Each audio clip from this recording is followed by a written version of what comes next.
Chapter 28. No. Gu Mingming's reaction was even bigger than Elvis's. She simply wrapped her arms around Elvis's neck and looked like she would not let go no matter what. Bring me along. What if Nina's other partners come to find trouble with me after you leave? Although Elvis enjoyed Gu Mingming's dependence, how could his female live in fear every day? Elvis felt that it was necessary for him to have a heart-to-heart talk with Nina's partners. You promised to protect me. Gu Mengmeng said shamelessly. All right. Elvis rubbed Gu Mingming's little head gently. In his mind, he suddenly recalled the adorable look of her holding her cheeks and looking up at him after he had messed up her hair with her hands. Actually, it was just yesterday. But at that time, she was not his follower yet. Elvis's lips curled up unknowingly as he was in a good mood. He carried Gu Mengmeng out of the cave, letting the bright sunlight shine on his face, giving him a halo. Looking from afar, he looked like a god of war who had descended from the 9 heavens. Elvis and Gu Mingming's appearance caused quite a commotion in Saint Nazaire.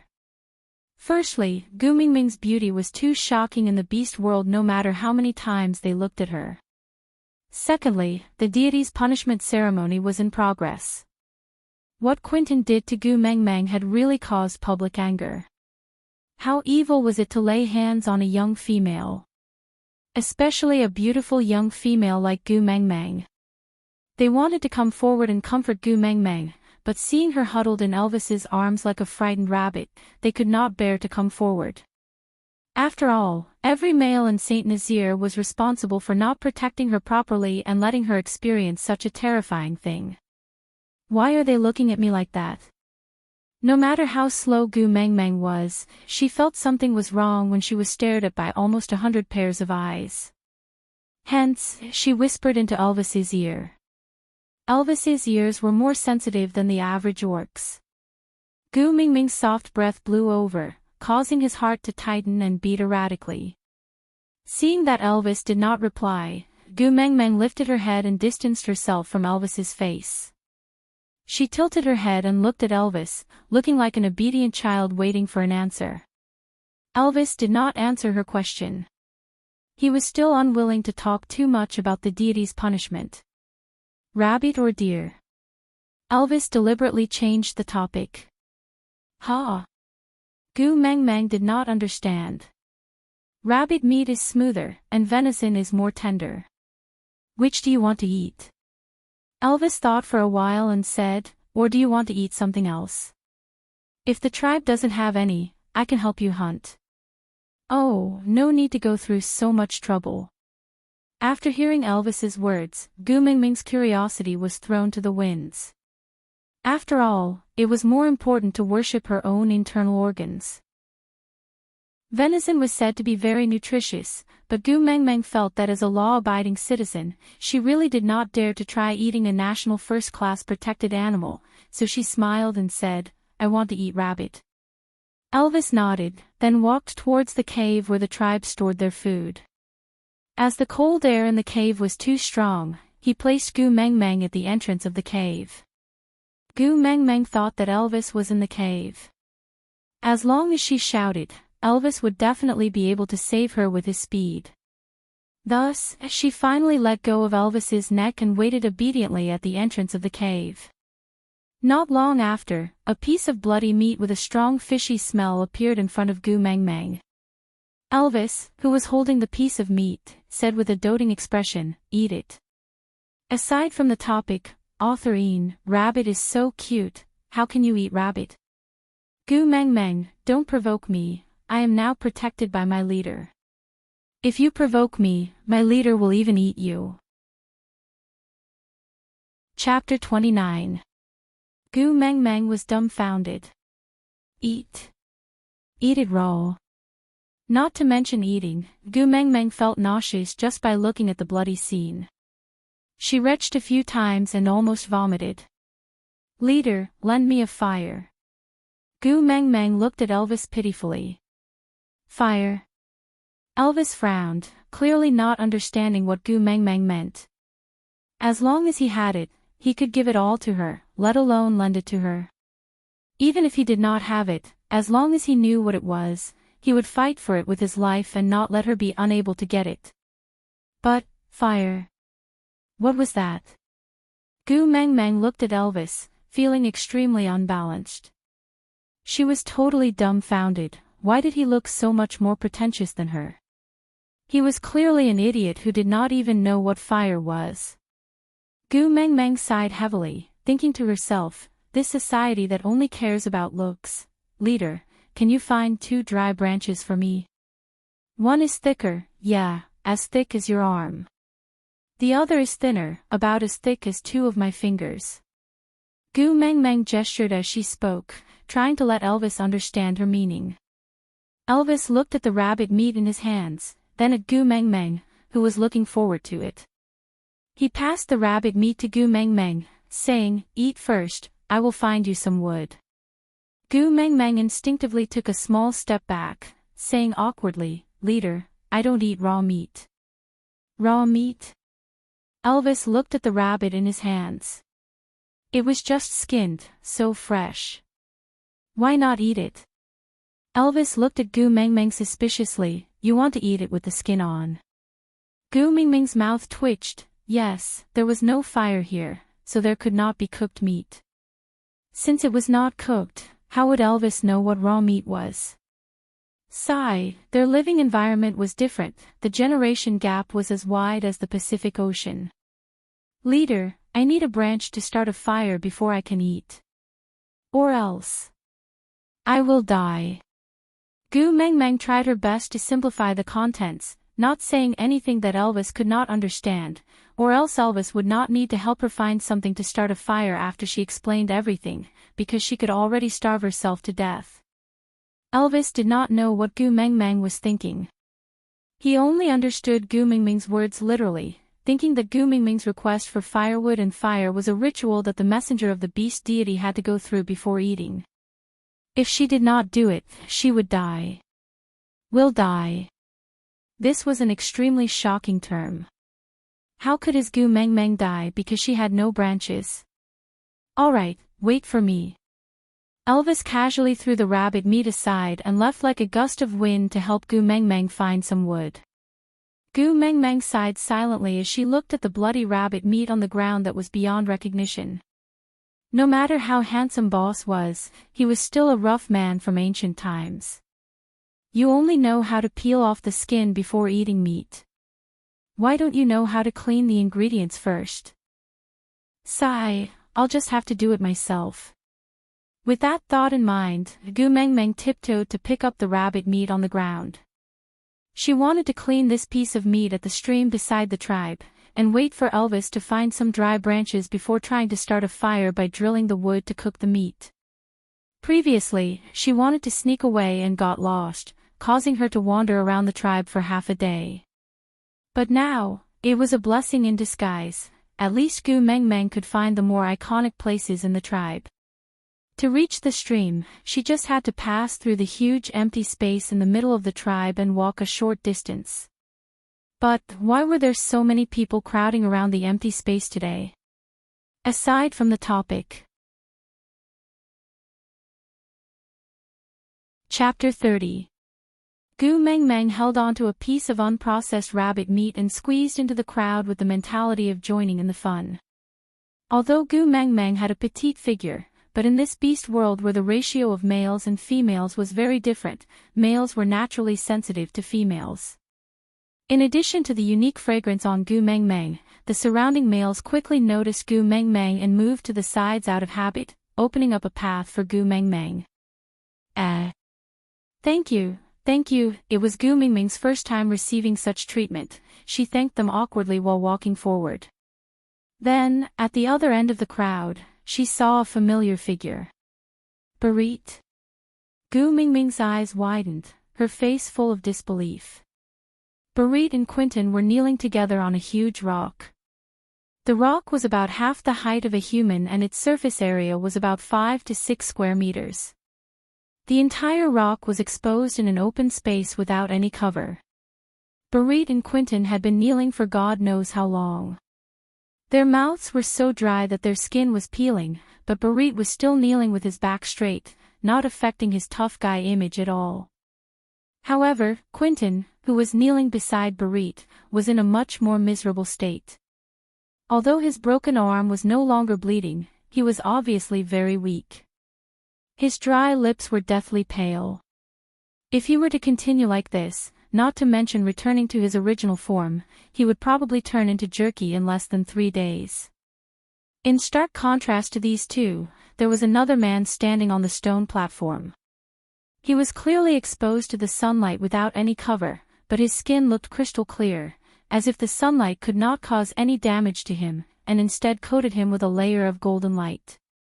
It was a far cry from Elvis's vision of the god of war. This man stood gracefully, like a flower on a high mountain, so holy that no one dared to have any thoughts of blasphemy. Holy, returned Gu Mingming's gaze and smiled faintly, "You're awake." This voice was so familiar. Gu Mengmeng was stunned for a moment before suddenly recalling that it was this voice that gave her an incomparable sense of security last night. Last night, he said, don't be afraid, it's all right." Then she was really not afraid anymore.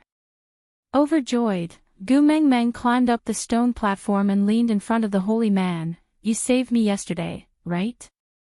It's the blessing of the beast deity that allowed me to find you in time." The man's voice was light, like sweet spring water flowing down, seeping into one's heart. Gu Mengmeng smiled brightly and arched her eyebrows. "I still have to thank you. If not for you, I would have lost my life." The man did not answer, only nodding with a faint smile. Gu Mengmeng inched closer to the man and asked softly, "Why is Barit kneeling here? Did he do something wrong?" Holy looked at Gu Mengmeng, then at Barit, before replying, "As your pursuer, not only did he not fulfill his responsibility to protect you, he even stopped Taylor and the rest from protecting you. That gave Quentin an opportunity to take advantage of and almost cost you your life. This is a grave mistake and must be severely punished." Ah. Gu Mengmeng felt extremely apologetic. She was the one who escaped, but Barit was the one being punished. This was too unfair. Moreover, Gu Mengmeng did not forget what Elvis had said before. The so-called deity's punishment was to be exposed to the sun for 3 days. If he could not endure it and reverted back to his beast form, he would be skinned.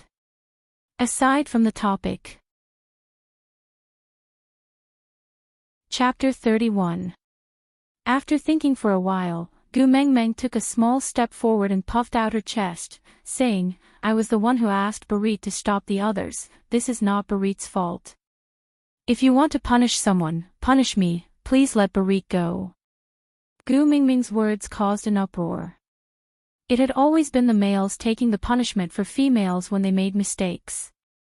This was the first time a female stood out to take the punishment for a male. Holy Man was not disturbed by the outside world, as if he could not hear the crowd's whispers. He smiled at Gu Mengmeng calmly and gently, saying, "You are a young female, the beloved of the beast deity. No matter what you do, you will not be punished." Happy, Gu Mengmeng turned around to look at Barit, then back at Holy Man, asking, "Since that's the case, Barit does not need to be punished, right?" Holy Man was still smiling, but he shook his head and said, "It is a fact that he did not protect you well, he must be punished. But, I was the one who did not allow him to follow." Gu Mengmeng emphasized. When he agreed to you, he was already prepared to accept this kind of punishment. The man's attitude was very gentle, but he was not willing to give in at all. This made Gu Mengmeng extremely angry. What kind of robber's logic was this? Clenching her teeth, a thought suddenly flashed across Gu Mingming's mind, so she smiled slyly, tilted her head to look at Holy Man and asked, "Because I am a young female, so it does not matter what I do, right?" Holy Man's interest was piqued by Gu Mingming's sly look. He nodded his head with a hint of anticipation and observation, confirming Gu Mingming's words. Gu Mengmeng chuckled, walked to Barit's side and pulled his arm, saying, "Get up, you are now kidnapped by me." Barit did not understand what Gu Mengmeng meant. What kidnapping? He did not understand. Gu Mengmeng despised the generation gap for 1,000,000 times in her heart, then explained patiently, "It means you have to listen to me now, you have to do whatever I tell you to do." Barit forced a smile. He didn't care that such a smile would cause his dry lips to split open, causing blood to seep out from his lips. He vividly acted out the tenderness of a man of iron, and the doting of a desperate man. "All right, I will listen to everything you say. Wait till I'm done with my punishment. You'll be dead after you're done with your punishment. I don't care, you have to listen to me now." Gu Mengmeng was really infuriated by Barit's stubbornness. With her supporting the young female to help him take the brunt of the trouble, he actually did not know how to cooperate. What a blockhead. "Mengmeng, be good, don't make trouble. After I'm done with my punishment, I'll listen to whatever you want me to do. But now, I really can't get up. Or else." Barit looked at Gu Mengmeng in a difficult position, unable to finish his sentence.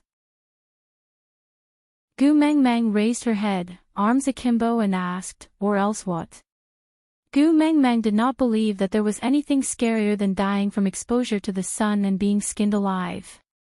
Barit lowered his head, his brows knitted into a dead knot that could not be undone no matter what. Pursing his lips into a straight line, it was clear that he had decided not to open his mouth. Mr. Holy took out a leaf the size of an umbrella from somewhere and placed it on top of Gu Mengmeng's head to block the sun for her.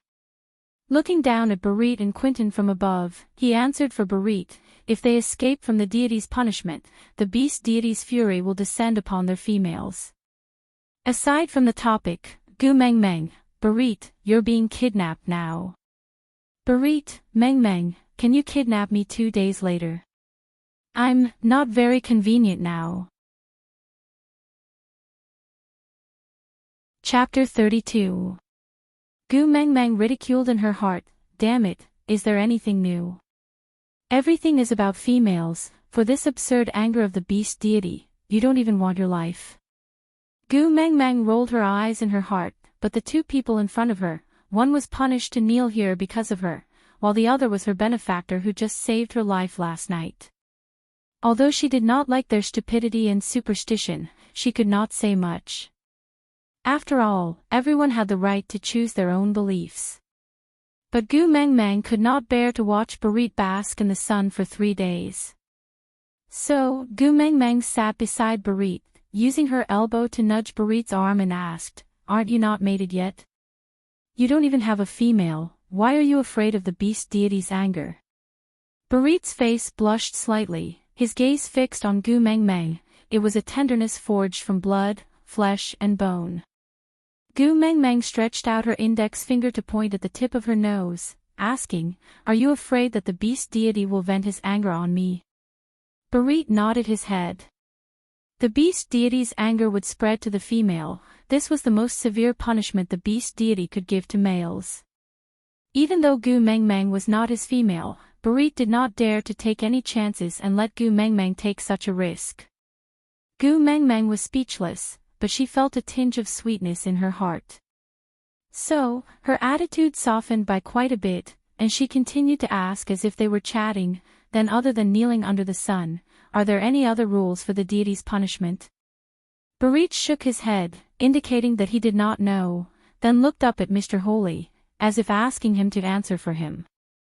Mr. Holy deliberated for a moment, then answered, "No, as long as they can maintain their human form for these 3 days, it means that the beast deity has forgiven them."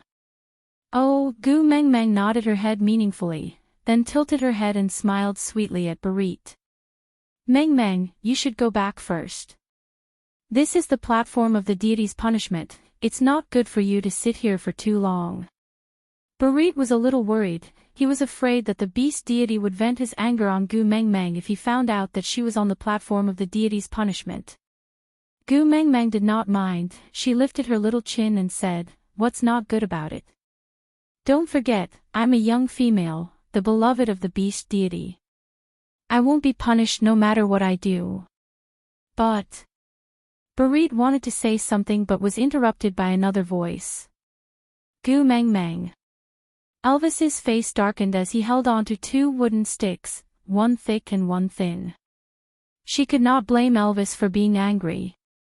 He had rushed to find a wooden stick for her, afraid that she would starve and even more afraid that she would be punished to death by the beast deity. But what about her? In the blink of an eye, he had actually come to the platform of the deity's punishment, and was so close to Barit who was being punished. Leader, I'm here. The moment Gu Meng Meng heard Elvis calling her, she immediately bounced up and waved at him. Elvis's anger was forcefully dispersed by Gu Meng Meng's bright and beautiful smile. He took a big step forward and easily climbed up the platform of the deity's punishment. He passed the two wooden sticks to Gu Meng Meng and said, "Can you eat now?"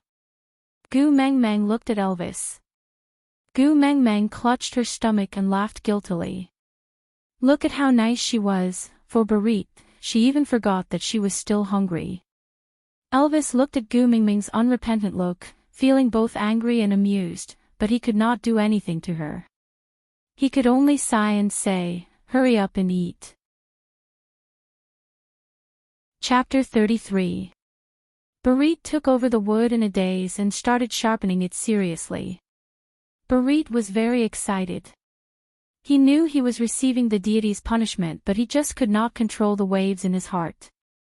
Elvis was the one who brought Gu Meng Meng back to Saint Nazaire, while Leah was the one who saved Gu Meng Meng from Quentin. But Gu Meng Meng handed the tree branch to him in front of the two of them.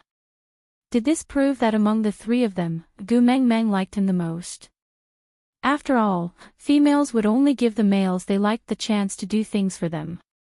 Elvis, who had the same thought as Barit, had an even darker expression. He stuck close to Barit when he could not find him, but once he found Barit, he immediately left him behind. However, the main culprit, Gu Meng Meng, completely did not know that Elvis and Barit's imagination had gone to the ends of the earth. She was only trying her best to figure out how to place the thicker wooden stick so that it would be stable.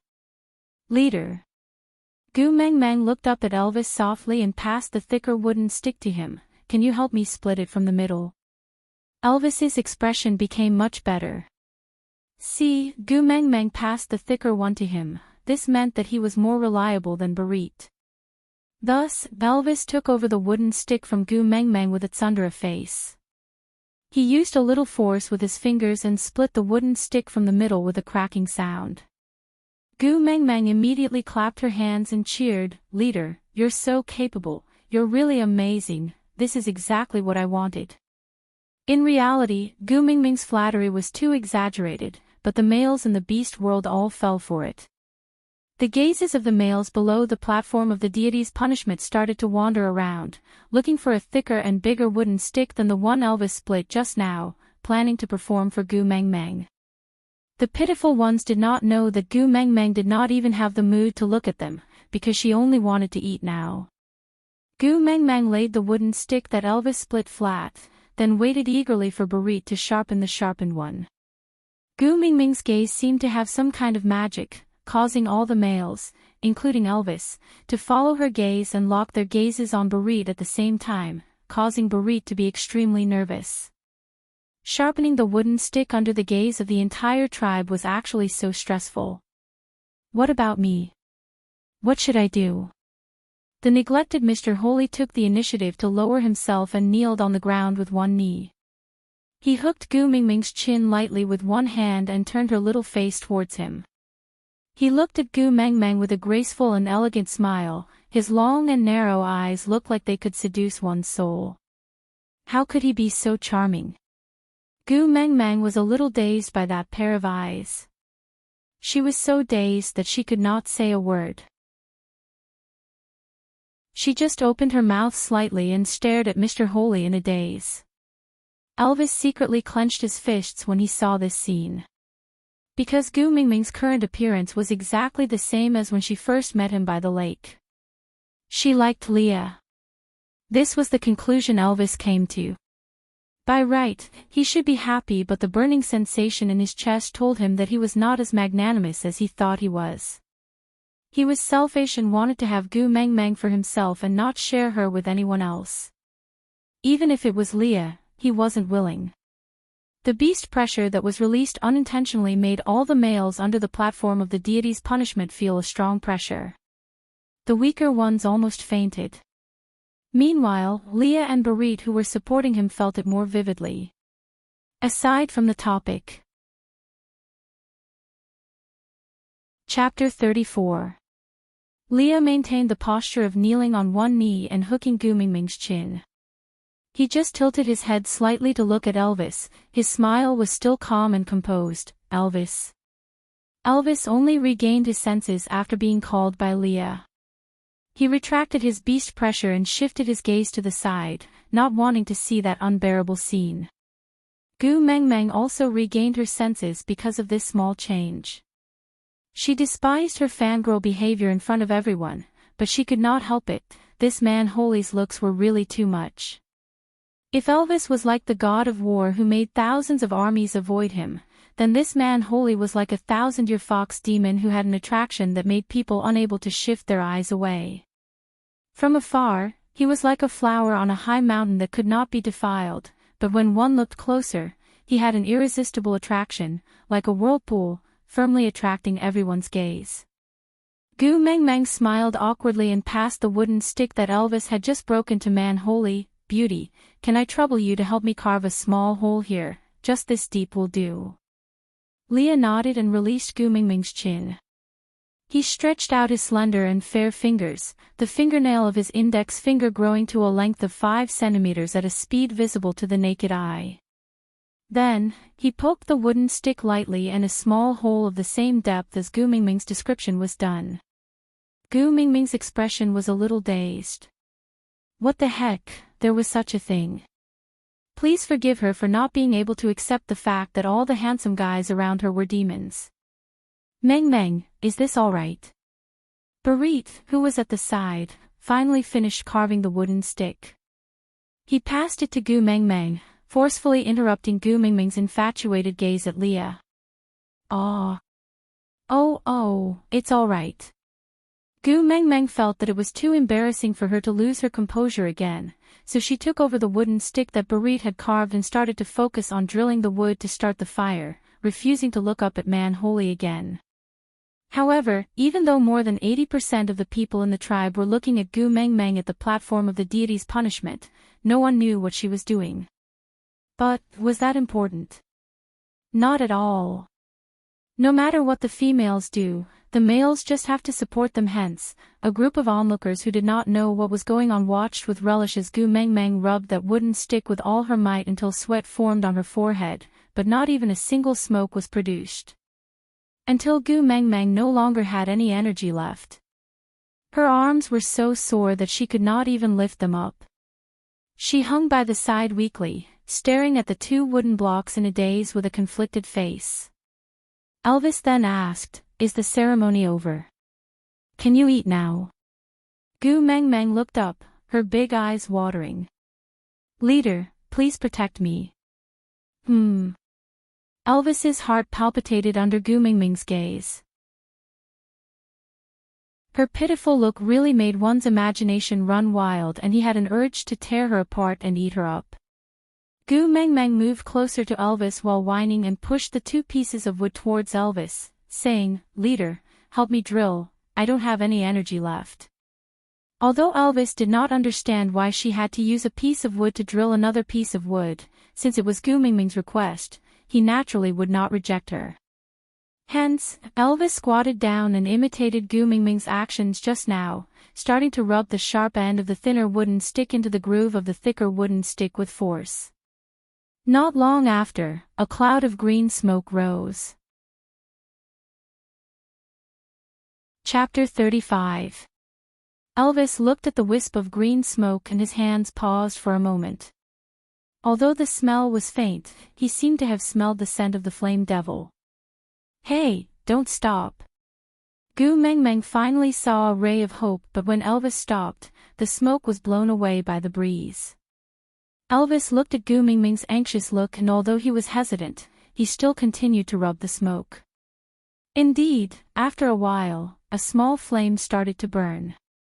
Gu Mengmeng was overjoyed and she smiled till her teeth could not be seen. She hurriedly grabbed a bunch of dried leaves and piled them beside the small flame so that the fire could burn more vigorously. Just when victory was about to come, Gu Mengmeng felt the weight on her waist lighten and she was lifted up by Elvis, jumping off the platform of the deity's punishment in a few moves. She stared at the small flame with her brows knitted tightly and her face was full of wariness. Not only Elvis, even the surrounding males looked as if they were facing a formidable enemy and the atmosphere instantly became very tense. What's wrong? Gu Mengmeng asked blankly. The flame devil is very dangerous and will often swallow the whole tribe. Elvis's expression was very solemn, like a general who was ready to enter the battlefield any time. Flame devil. Gu Mengmeng repeated Elvis's words in confusion as she looked around with her big eyes blinking, searching for the big demon that looked like it would swallow the whole tribe any time. Elvis used his hand to knock Gu Mengmeng's little head and then used his chin to point at the burning leaves on the platform of the deity's punishment. Gu Mengmeng pointed at the small flame that could be extinguished any time doubtfully and asked, "The flame devil you are talking about, is it that one?" "Yeah." Elvis nodded his head cautiously. Gu Mengmeng looked at them for a long time until she realized that even Barit and Quinton, who were kneeling on the platform of the deity's punishment, had a face as if they were ready to die for a just cause. Only then did she confirm that Elvis was not joking. Damn it, the generation gap between the eras was indeed as wide as the Pacific Ocean. Gu Mengmeng squirmed and wanted to jump down from Elvis's arms. But Elvis firmly believed that the flame devil was an extremely dangerous thing, so he refused to loosen his grip no matter what. The more Gu Mengmeng squirmed and struggled, the tighter Elvis restrained her. Gu Mengmeng's struggles were useless, and seeing that the small flame that she had painstakingly lit was about to be extinguished, she could only use both of her hands to hold Elvis's face and force his gaze from the small flame to her. Of the flame. She tried to have trust and said with the most determined expression, "That is not the flame devil, it is fire." Fire. Elvis's brows were still tightly furrowed. He really wanted to believe Gu Mengmeng's words, but he had witnessed the flame devil devouring a beast city with his own eyes. In just one night, that beast city with 100 years of history turned into ashes. Those orcs who were lucky enough to escape the calamity were all filled with fear, and they would never forget that sky full of red light and cruel scorching heat. Gu Mengmeng was so hungry. If the fire was extinguished, when would she be able to eat roasted rabbit meat? Flame devil, platform of the deity's punishment, beast deity. Chapter 36. Sure enough, superstition had to be cured by superstition. Gu Mengmeng was especially thankful that she had directly or indirectly come into contact with numerous scams that used religion to deceive people, so it was a piece of cake for her to bluff these ancient people who had never seen the market. Elvis and Leah exchanged glances. Elvis had already told Leah about the possibility of Gu Mengmeng being the messenger of the beast deity, so Gu Mengmeng's words had undoubtedly confirmed Gu Mengmeng's identity as the messenger of the beast deity. It was a pity that Gu Mengmeng herself did not know that her words had unknowingly raised her image to an unreachable level. In the near future, the beast world would be in an uproar. The current Gu Mengmeng was only thinking about that fresh piece of rabbit meat waiting to be cooked. Since he had confirmed Gu Mengmeng's identity as the messenger of the beast deity, Elvis naturally would not doubt her words. Although he was still in awe of the flame devil, but since Gu Mengmeng had said so, he would risk his life to try. So, he placed Gu Mengmeng on the ground and tried to approach the fire carefully. Gu Mengmeng felt aggrieved as she watched Elvis, that devil, advancing in a village-like manner. She sighed and simply walked around Elvis, taking big strides towards the direction of the fire. Orcs had excellent hearing. Even if some of them were not as good as Elvis, they were not far off. So, most of them heard what Gu Mengmeng said just now. It was just that they did not know Gu Mengmeng's identity as the messenger of the beast deity, so they were in a wait-and-see state. After all, when did a female care about the tribe when she was willful? But when Gu Mengmeng walked towards the fire personally without fear, it brought a huge shock to the watching males. Elvis and Leah, who were left behind by Gu Mengmeng, felt especially strongly. That petite back view facing the fire, even though it was so weak that it could not even be grasped, it seemed to contain infinite power, making people want to follow her footsteps, trust her and support her. And Barit and Quentin, who were originally kneeling beside the fire, felt as if they were struck by lightning. Even Quentin felt an indescribable reverence towards Gu Mengmeng, as if she had some kind of secret on her and going against her was simply courting death. Perhaps, Li's timely appearance was not an accident, it was really fated. The beast deity especially favored this female. Quentin secretly decided that if he could survive the deity's punishment this time, he would definitely keep a close eye on Nina in the future and not let Nina provoke this little female. Gu Mengmeng did not care about the turbulent waves in their hearts. She skipped to the side of the fire happily and grabbed a handful of dried leaves to pile in to prevent the fire from extinguishing. She then passed the remaining wood to Barit, who was still kneeling at the same spot and was the closest to her. "Come, help me, break these into smaller pieces." Barit took the wood in a daze and gripped it hard with both hands. The wood broke into pieces. Gu Mingming's eyes sparkled with little stars of worship. She stuck out 2 thumbs and praised him exaggeratedly, "You're indeed a tough guy." So handsome, generous praise from males did not exist in the beast world. So no matter how many times Gu Mengmeng praised him in an exaggerated and slightly joking manner, it would make the blood of the males boil. So did Barit, Elvis and Leah. Out of topic, why aren't you leaving a message? Is there no more love? Chapter 37. Elvis walked to Gu Mingming's side and sat cross-legged. Yes, he was afraid of the flame devil. But Gu Mengmeng was already sitting so close to him. He was the tribe leader, the #1 warrior of Saint Nazir, yet he was sitting so far away from Gu Mengmeng, a little female. Moreover, Barit had been kneeling at the same spot without moving at all. How could he let Gu Mengmeng think that Barit was braver than Elvis? Although Elvis did not really understand what tough guy meant, it would not be wrong to praise him. Gu Mingming's admiring gaze should only belong to him. With that thought, Elvis retracted his iron arm and pulled Gu Mengmeng into his arms domineeringly. Seeing that Gu Mengmeng was about to struggle, he raised his eyebrows and said, "Follower, aren't we supposed to stick close to each other?" "Fine, you are handsome, you are right." Gu Mengmeng looked at the rabbit meat on the ground sullenly, then looked at Elvis who was hugging her stubbornly and did not want to let go. She decided to use a roundabout way to save herself. "Leader, you must be hungry too, right? I'll go and process that rabbit meat and roast it for you to have a sumptuous meal, how about that?" Roast? Elvis felt that Gu Mengmeng was filled with mysteries. She was like a treasure house full of secrets. Her every action was puzzling and fascinating. Gu Mengmeng face-bombed. Damn, she was stupid. In this world where the fire was called the Flame Devil, how could she expect these fellows who ate raw meat and drank blood to know how to cook and what was frying, roasting, cooking, and deep frying? Gu Mengmeng, you are a brave and quick-witted child, you can do it. After Gu Mengmeng cheered herself on in her heart, she put on a flattering smile and squinted her eyes, saying, "I just have to process that piece of meat and make it more delicious." Elvis was not moved. Wasn't rabbit meat just rabbit meat? What delicious or not, leader, as your follower, I have the responsibility to let you live a better life. Gu Mengmeng nodded her head seriously and was deeply touched by herself. She was really a competent follower. Elvis casually picked up the piece of meat and tossed it into the crowd. The eager males displayed their masculine strength, just like a rugby team fighting in the Olympics. After pushing left and right, a muscular male managed to snatch that bloody and dirty rabbit meat. Then, like a world champion holding on to his trophy, he walked to Gu Mengmeng solemnly, looking at her expectantly. What should we do?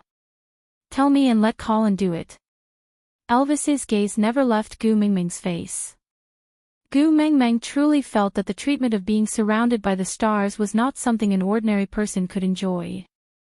It was so damn awkward when hundreds of handsome men with different styles but all of them had strong physiques and flawless looks treated it as an honor to be ordered around by you. Gu Mengmeng smiled awkwardly at Colin and said, "Can I trouble you to bring this piece of rabbit meat to the stream and use water to wash the blood on it and the organs inside clean?" Of course.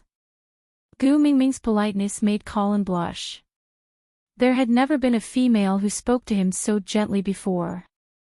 Not to mention washing a piece of meat, even if Gu Mengmeng asked him to pluck off all the hair on his body, he would not say no. "Thank you." Gu Mengmeng tilted her head and smiled sweetly. "No, you're welcome." Colin's face turned even redder. He held on to the rabbit with one hand and scratched the back of his head with the other, taking small steps backwards. Thump. Chapter 38.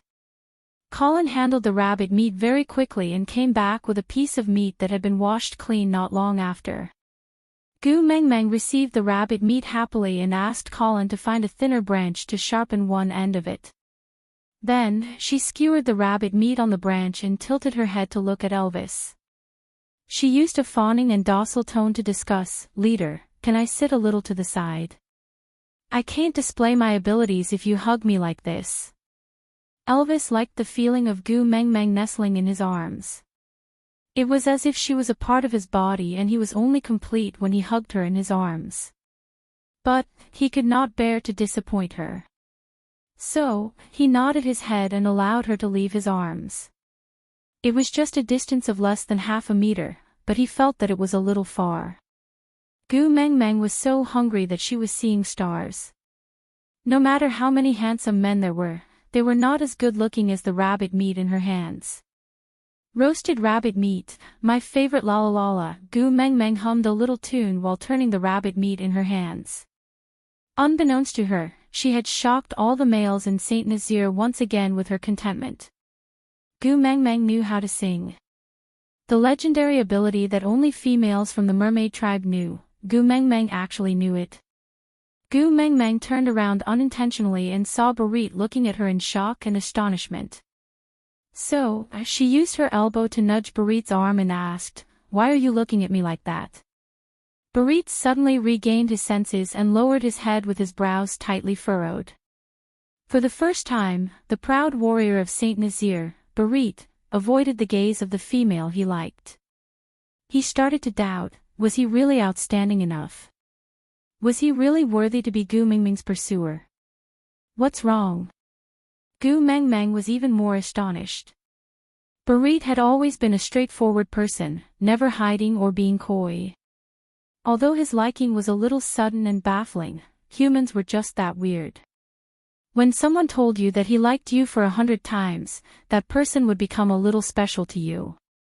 Even if you did not accept him or did not even give him any response, but if he suddenly stopped appearing, you would still feel a little uncomfortable. This was Gu Mingming's current state.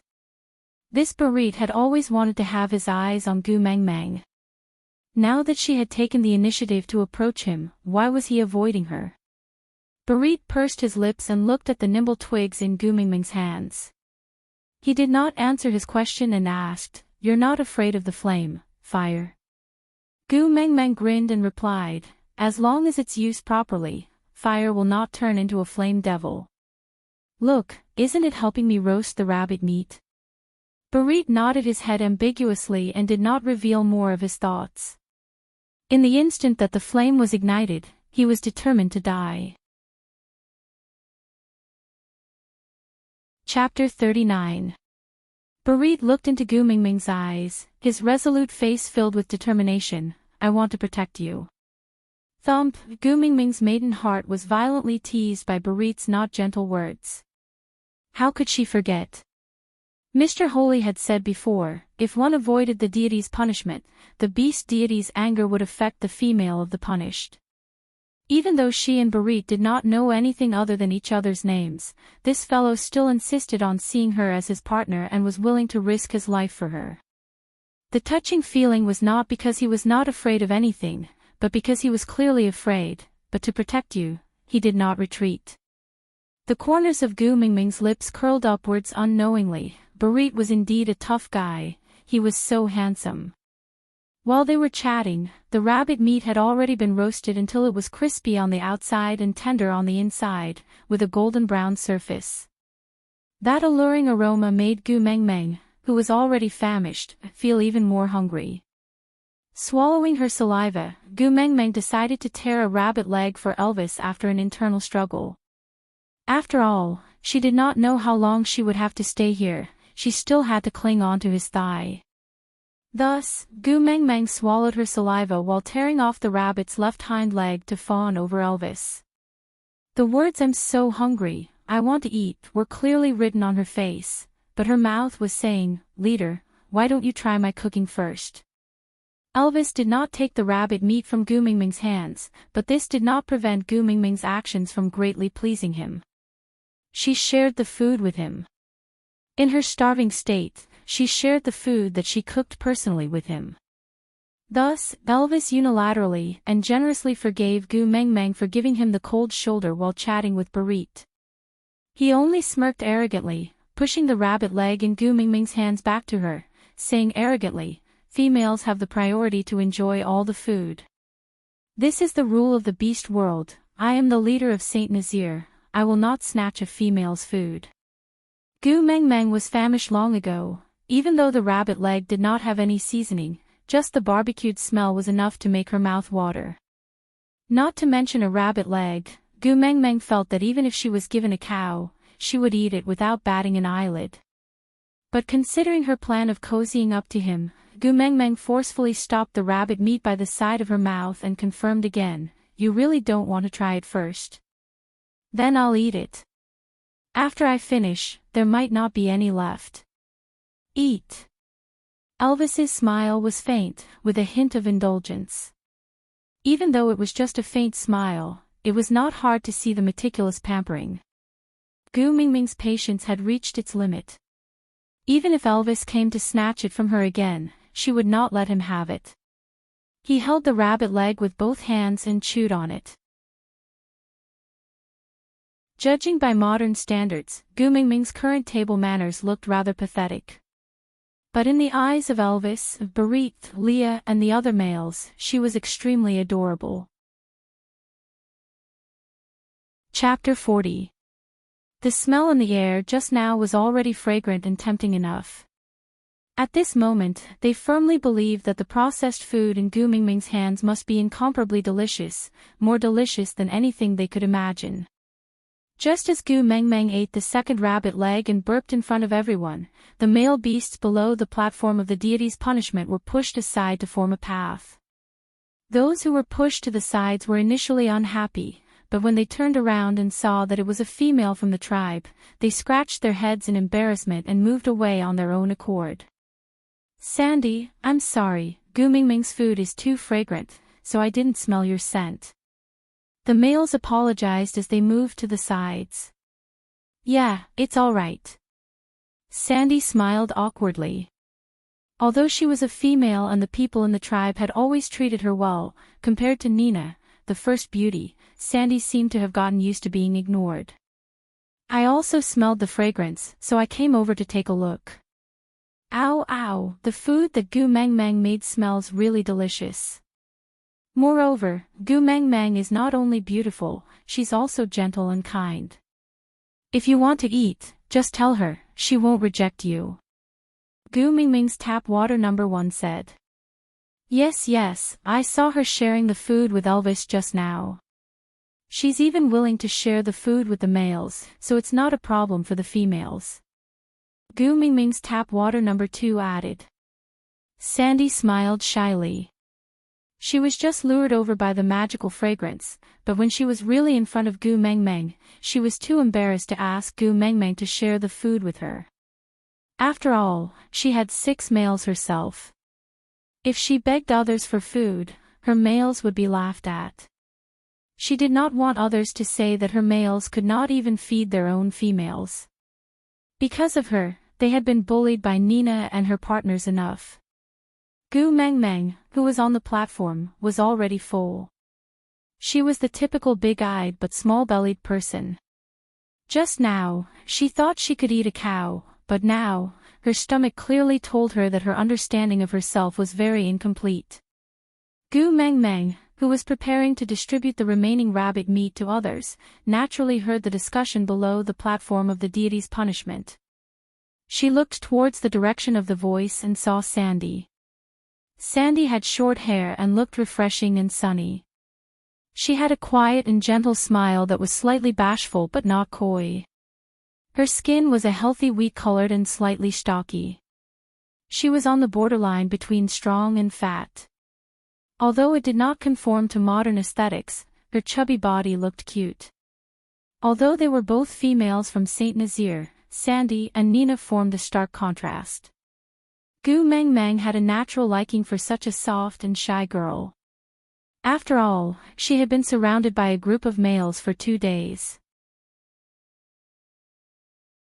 Chapter 41. Sandy was dazzled by Gu Mengmeng's radiant smile. She looked up at Gu Mengmeng in a daze, feeling an indescribable sense of excitement. She was so beautiful that Sandy could not think of a suitable adjective even after racking her brains. And such a beautiful female did not look down on her just because she was a half-orc. She even reached out her hand to her. Sandy timidly reached out her hand, but stopped right in front of Gu Mengmeng's fingertips. How could a half-orc like her touch such a beautiful female? Gu Mengmeng did not give Sandy any time to feel sorry for herself. She reached out her arm and held Sandy's chubby little hand firmly. Yeah, it felt really good to pinch it. I made roasted rabbit, let's eat together. Gu Mengmeng looked at Sandy's obviously greedy yet shy look. It was as if she was looking at her younger sister from the neighborhood when she was young, and she felt extremely close to her. Sandy was originally attracted by the smell of the roasted rabbit. Now that Gu Mengmeng pulled her, there was no reason for her not to eat. But looking at the males standing behind her, Sandy blushed and said softly, I will only taste a little. Gu Mengmeng was not such a petty person. She held on to Sandy's arm and bumped her lightly with her shoulder. She winked and said, don't worry and eat, there's more. Although Sandy was a half-orc, she was still a precious female. So, other than the 2 rabbit legs that Gu Mengmeng ate, the rest of the rabbit was left untouched. It was Sandy's first time on the platform of the deity's punishment. She was a little nervous, but in front of the temptation of delicious food and Gu Mengmeng's passion, this little bit of nervousness was not a cause for fear. She obediently learned from Gu Mengmeng and sat cross-legged beside her. Her watery eyes were clear and transparent. That little bit of greedy thoughts was written all over her face. Gu Mengmeng looked at her charmingly naive look and her heart softened even more. She nimbly tore the remaining roasted rabbit into several small pieces. She picked the meaty parts and gave them to Sandy first. Then, she fawned over the meaty parts to Elvis. Although Gu Mengmeng did not give him the food first this time, considering that Sandy was a female and that Gu Mengmeng had given him the food first before she ate, Elvis was still very satisfied. Although a rabbit was bigger than a modern rabbit, it was still a rabbit. How much meat could it have? Gu Mengmeng held the remaining bit of meat in her hand and looked at the 3 males who were staring at her helplessly. Don't look at me with that look of anticipation. Gu Mengmeng's heart was breaking down. The amount of meat in his hands was definitely not enough for 3 people to share. However, Mr. Holy seemed to have a high status. It wouldn't be nice not to share it with him. Barit had suffered so much for her. Even though he was so afraid of fire, he still knelt on the ground without moving, afraid that the beast deity whom no one had ever seen would vent his anger on her.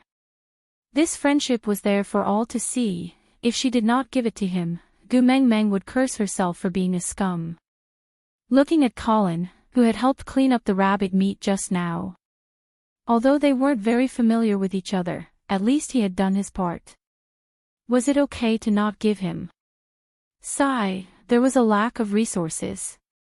Just when Gu Mengmeng was in a dilemma, a soft voice sounded from behind her. Although it was so soft that it could not be heard, in Gu Mengmeng's ears, it had solved her urgent problem. Gu Mengmeng, can I still eat a little more? Aside from the topic, actually, there was another person kneeling on the platform of the deity's punishment. That was Quentin.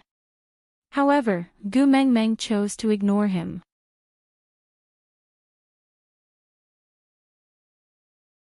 Chapter 42. Sure, of course you can. Gu Mengmeng chuckled and turned around to pass the remaining rabbit meat to Sandy. She smiled and said, "You're a female, so you're very precious. If there's food, of course I should let you eat first, right? Right?" Although the three males who did not get to eat were a little disappointed, it was better to give it to Sandy than to the other males. Hence, they did not say anything and just nodded. Among them, Colin was the one who agreed the most.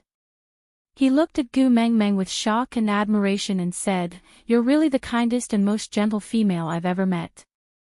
Not only do you treat your pursuers so well, you're also so gentle and friendly to other females. Gu Mengmeng, you're really too special." Gu Mengmeng was a little embarrassed from the compliment. After all, strictly speaking, this rabbit was just leftovers from her meal. She was already embarrassed that Sandy did not despise it and even looked touched when she gave it to her. Now that Colin called it out with such a loud and clear voice, Gu Mengmeng felt even more guilty. "It's just a rabbit, it's not as exaggerated as you said." "Exactly." A sharp voice sounded and the temperature of the platform of the deity's punishment instantly dropped. Gu Mengmeng had goosebumps from the bottom of her feet when she heard this voice. It was not fear, it was disgust. Looking towards the source of the voice, it was indeed Nina walking towards them with a face full of hatred while twisting her fat butt. Even if the males were uncomfortable, they still had to make way for Nina. After all, she was a female. Nina did not care about what others thought. She was fully focused on the platform of the deity's punishment. That bitch. How dare she hit her? She must make her pay the price. Nina's partner transformed into a beast and laid on the ground, allowing Nina to step on his back and climb up the platform of the deity's punishment. Like a queen, Nina was supported by her other two partners on each side with her Doraemon-like hands. Her aura was really intimidating. Sandy was used to being bullied by Nina. Now that she saw her, her instinctive reaction was to hide behind her own males. But her males were all below the platform of the deity's punishment. They wanted to help her but were blocked by Nina's partners and could not come over at all. Sandy was anxious and afraid, and her eyes reddened involuntarily. "I say, Sandy, even though you are just a lowly half-orc, you are still a female of Saint Nazir. How dare you eat something of unknown origin? Those who don't know would think that your male is too useless, and those who don't know would think that your male is too useless, causing you to go around begging for food because you can't eat your fill." Nina's sharp and harsh voice came flying towards Gu Mengmeng. Although her original target was only Gu Mengmeng, seeing how harmonious Sandy and Gu Mengmeng were, she was infuriated. Those who were close to Gu Mengmeng were her enemies. With this thought in mind, Nina's words became even harsher. She crossed her arms in front of her chest and looked at Sandy with disdain. "Aya, could it be that your males really can't satisfy you and made you starve? If that's the case, you can tell me. I can share some of my leftover bones and internal organs with you so that you can eat more. You won't have to go around begging for food." TSK, so ugly. Why does Saint Nazir have a female like you? I'm really ashamed to be in the same tribe as you, it's too embarrassing. Chapter 43. Seeing how Gu Mengmeng looked like she was about to rush up and hit someone, Nina instinctively took a small step back. After all, Gu Mengmeng was the first one to hit her. The wound on her head was still hurting. Although males couldn't hit females, they definitely wouldn't let their females be bullied. Therefore, the two males who were supporting Nina automatically took a step forward and shielded Nina behind them like a pair of door gods. Gu Mengmeng clenched her teeth in anger, pointing at the noses of the two males and scolded, "Females fight, males get lost." Yes, there was an unwritten rule in the beast world that males could not interfere in the fights between females. But in general, females in the beast world rarely had any conflicts. They would usually send their males to fight with the males of the other party to settle their problems. Gu Mingming's action of fighting personally had never been seen before.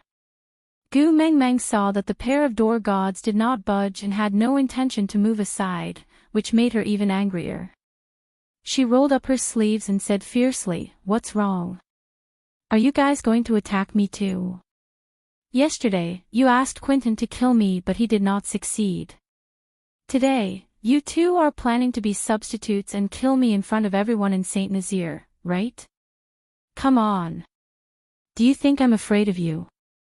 Nina's two males looked at Quentin, who was kneeling at the side, and signaled them with his eyes. They raised their hands and wanted to tell Gu Mengmeng, "If you want to hit someone, hit me, don't hit Nina."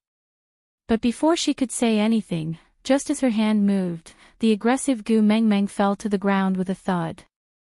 This time, Gu Mengmeng put in a lot of effort. She fell down with a solid thud and but almost broke into 8 pieces. Her big, watery eyes shone with tears as she looked up at Elvis pitifully.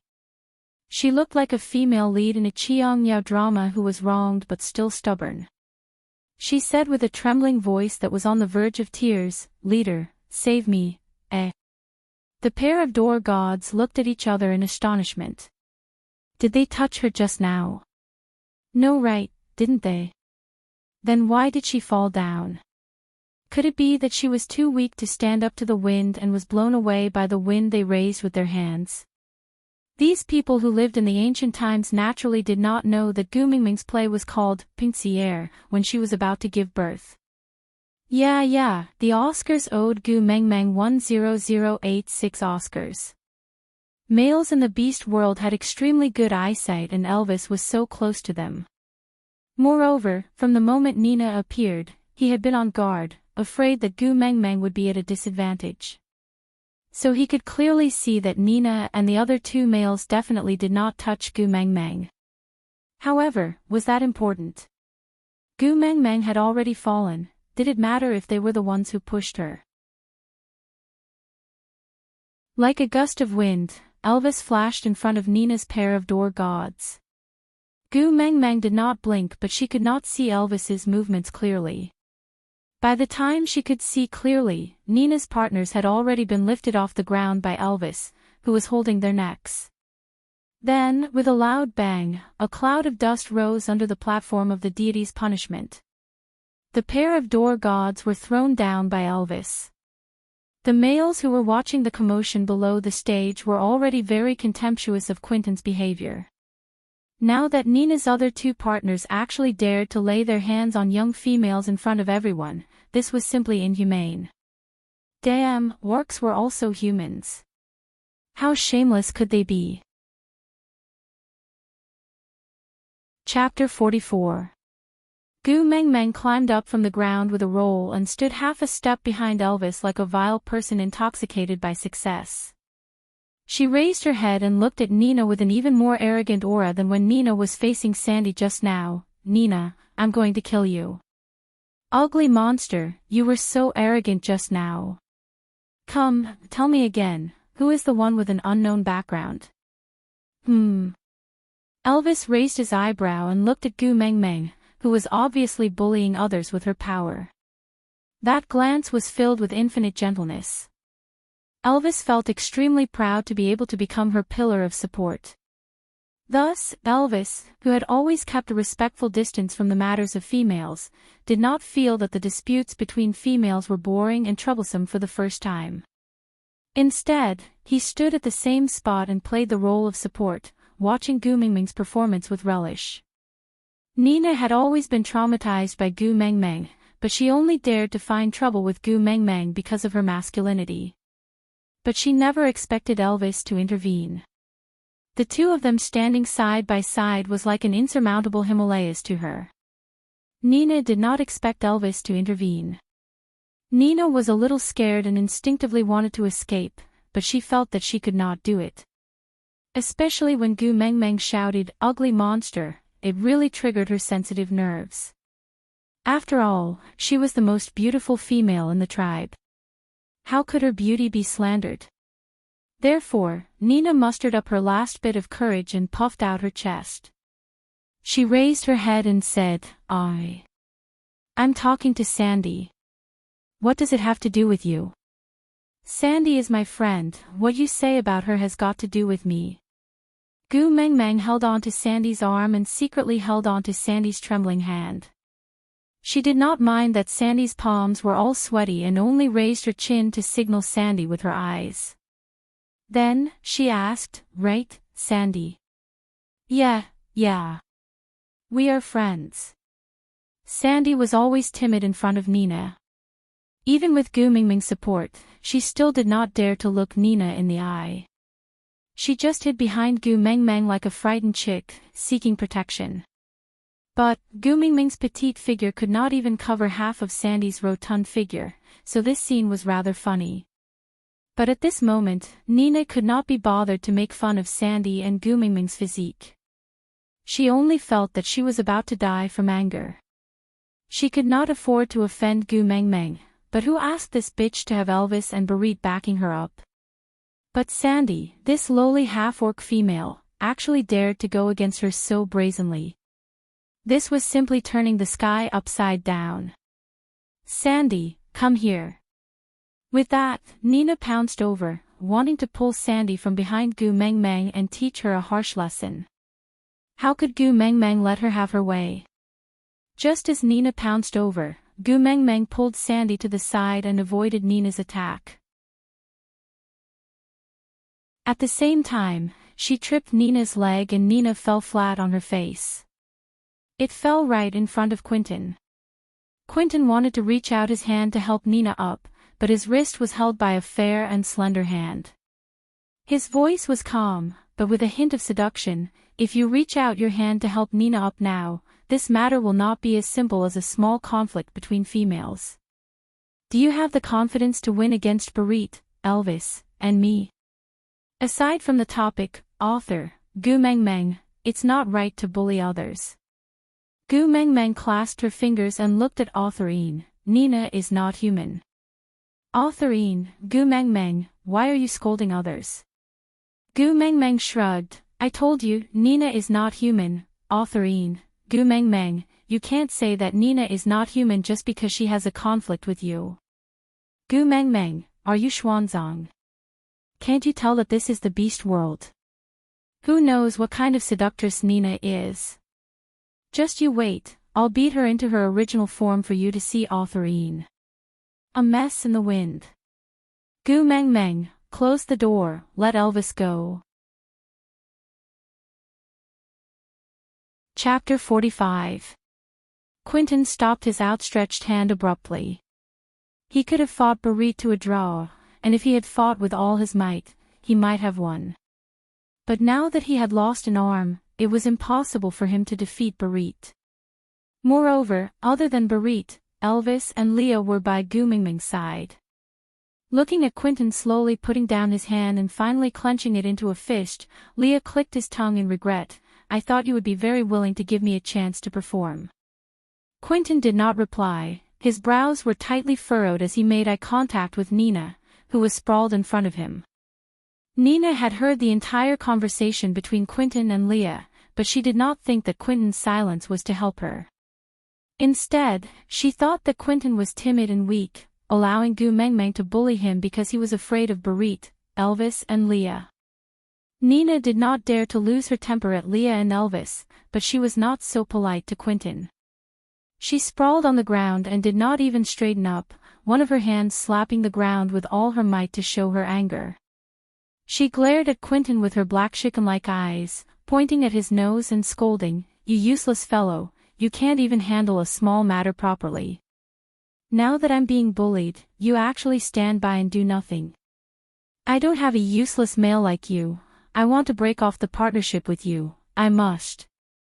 Quentin did not reply, his eyes just stared deeply at Nina, who was flipping out. His gaze was deep and reserved, making one feel sorry for him. For Nina, how many things had he done that went against his conscience? Even if he would be abandoned by the beast deity, as long as it could make Nina happy, he would do it. But this was already the second time she said that she wanted to break off the partnership with him. Nina's words caused the scene to sink into a strange silence. Even the males who were beating up Nina's other two partners stopped and looked towards the platform of the deity's punishment with furrowed brows. Quentin was indeed despicable to lay his hands on Gu Mengmeng, but he was willing to risk the public's anger to do it, all for Nina. But Nina said that she wanted to break off the partnership with him. This was really disappointing. Even the pair of door gods, who were beaten up by the male beasts, looked at Quentin with sympathy in their eyes. However, Nina was not moved at all. She propped her fat body up with her elbows and sat on the ground while panting. She acted like a shrew as she pointed at Quentin and scolded, "I was willing to mate with you back then because you could fly, but what happened in the end? His wings were actually crippled by someone. Tell me, can an eagle without wings still be considered an eagle? It's fine if you can't fly, but now you've even lost an arm. A crippled beast like you is even worse than a half-beast. What do I need you for? Today, we might as well dissolve our partnership. From now on, you can never say that you're my partner." Gu Mengmeng also felt angry after hearing Nina's words. Just as she was about to argue with her, Sandy pulled her arm and shook her head at her. Gu Mengmeng thought that Sandy was worried that she would get into trouble, so she patted the back of Sandy's hand and said, "Don't worry, I'm not afraid of her." Sandy used a little force and pulled Gu Mengmeng, who was about to dash out, back. She was in a difficult position, but she still whispered into Gu Mengmeng's ear, "You can't help Quentin, don't go over." Aside from the topic, yeah, I know, Nina is not an important person. I'm just using her to expound on the views of marriage in the beast world.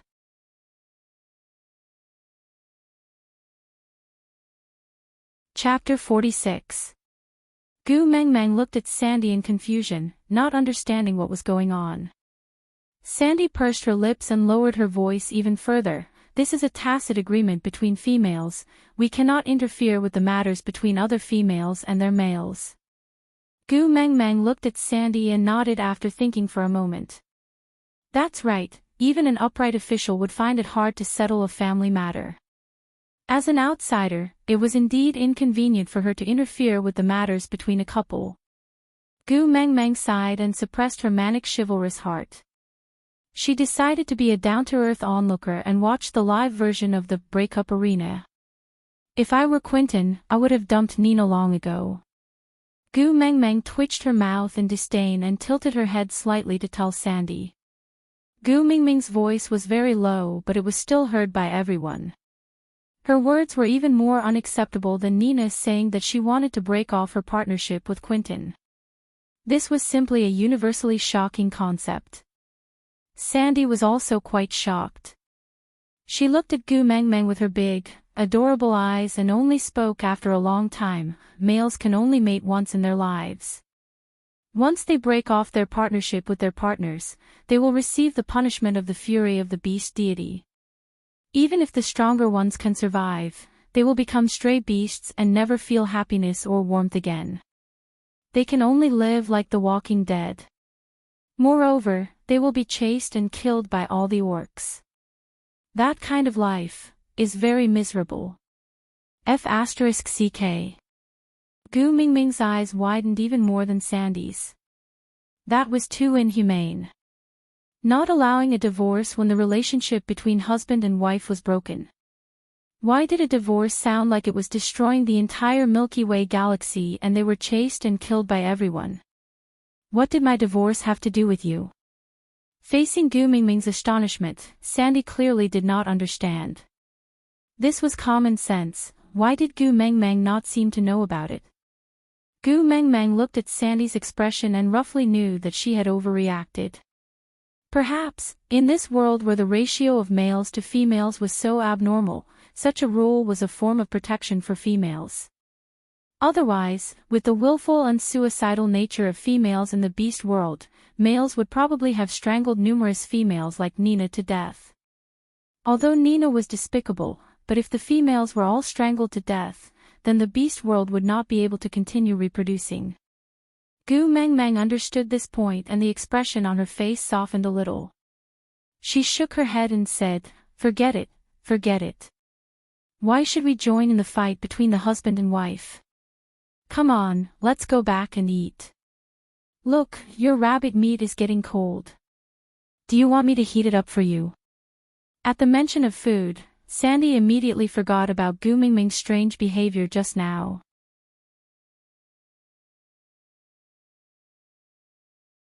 Chapter 47. Nina was infuriated.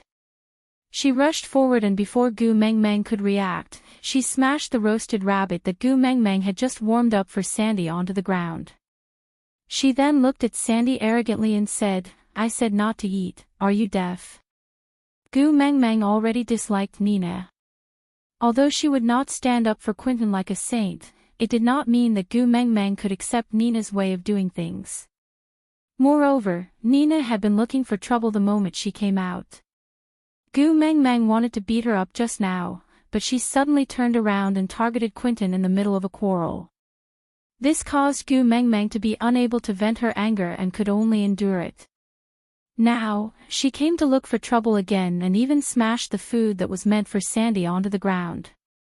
Looking at Sandy's aggrieved look, Gu Mengmeng was so angry that she was about to burst into flames. "Hey, are you crazy? Just because you said not to eat means not to eat, who are you?" With Gu Mingming's push, Nina staggered a step back.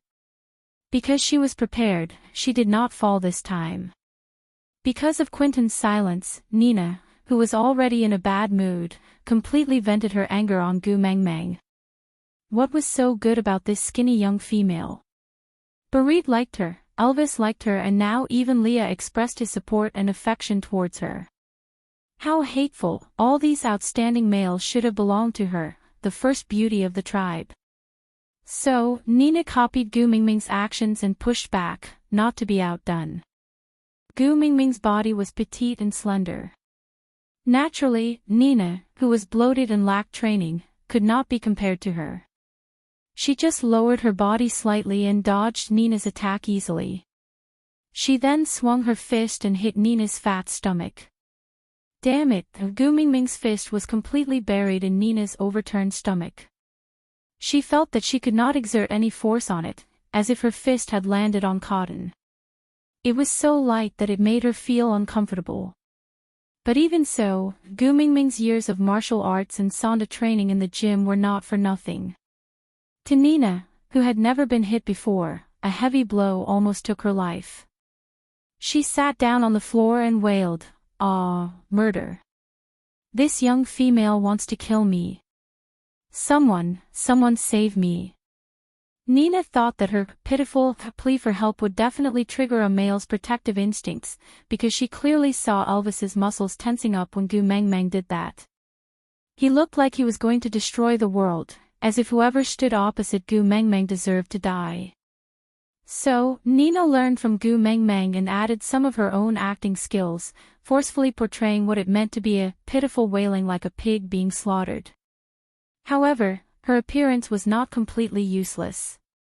At the very least, her male felt his heart ache. Unfortunately, Quentin, who was kneeling on the platform of the deity's punishment, didn't dare to move. The two who dared to move below the platform were beaten to the point that they couldn't get up. Gu Mengmeng was already furious and felt even more annoyed after hearing her wailing and howling. She simply flipped over and rode on Nina's body. She swung her arms and slapped Nina more than 10 times, scolding as she slapped, "I'll let you howl. I'll make you howl. Howl. Howl again." Gu Mengmeng only stopped after slapping Nina's face till it was swollen.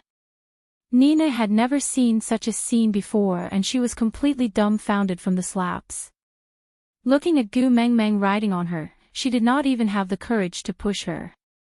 Seeing that Nina was completely obedient, Gu Mengmeng then dusted her hands and stood up. She looked down at Nina and said, "Remember, I'm Gu Mengmeng. Sandy is my friend. If you dare to bully her again, I'll beat you up every time I see you."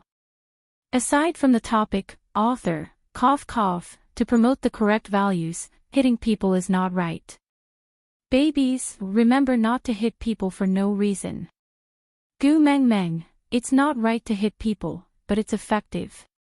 Author, let's talk nicely, don't hit. Gu Mengmeng, let's not quarrel when we can fight. Maintaining silence is also a virtue. We'll hit people quietly and leave quietly. Author, Gu Mengmeng. I don't allow you to hit people, no no no. Gu Mengmeng shrugged her shoulders. Alright, I won't hit people, anyway Nina is not a human.